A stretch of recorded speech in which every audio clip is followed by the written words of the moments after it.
Hi, over the next few minutes you're going to learn how you can adapt your lessons to make them more kinesthetic. I'll show you some clips of me incorporating movement into some of my lessons, and finally you can look at adapting one of your own. But first, let's think about why it's important to include movement into our classes. I think the kinesthetic learning style is the most neglected learning style. Almost all classes have visuals in the form of PowerPoint, course books or whiteboards. And in almost all classes, you'll have some sound from students and teachers speaking to each other or listening exercises. However, lots of lessons don't include any movement.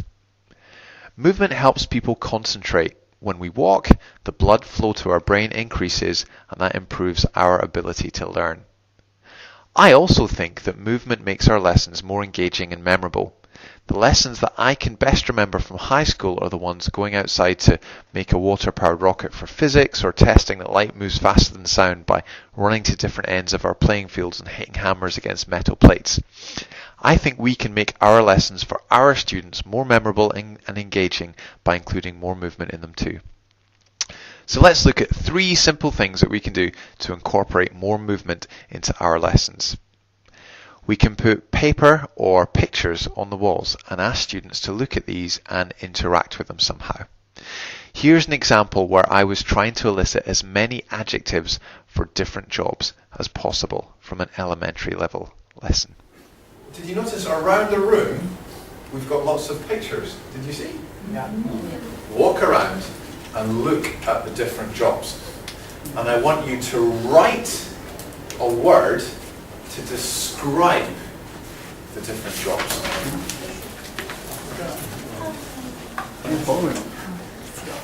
Yeah. Job like. It's fun. Here's another example where after students completed a writing activity, they stuck their compositions on the walls, read each other's compositions, and then wrote feedback for each other on these. I want you to take your piece of paper and I want you to get some tape from here and stick it up on the wall. Okay? And then I want all of you to take 2 or at least 2 pieces of paper like this, and I want you to read someone else's DVD. And then I want you to write at least 2 comments for them. Do you want some paper? There you go. There you go. Lovely stories. Another simple way to encourage movement is asking students to write on the whiteboard. For example, to make corrections or to mark sentence stress, like in this lesson. Good. How about the last one, number 3?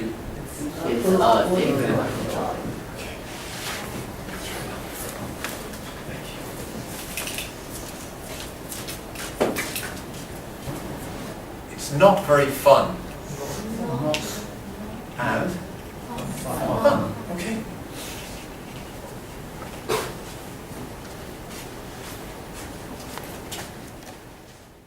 Finally, I like to turn pair work into mingling activities. Instead of speak to your partner, changing instructions to stand up and speak to at least 2 people who aren't sitting next to you, like in this example, can encourage more movement. I'm going to give you a picture of a job. I want you to describe the job to someone else in the class, and they can guess your job.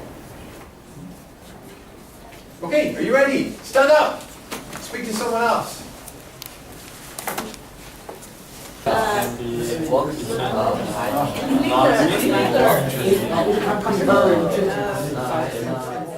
Now it's your turn to try. Take a lesson plan from next week, pick at least 2 activities which don't include any movement at the moment from the lesson plan, and turn these into kinesthetic activities. Bring these along to the try section of this training where you can practice setting up kinesthetic activities with your peers.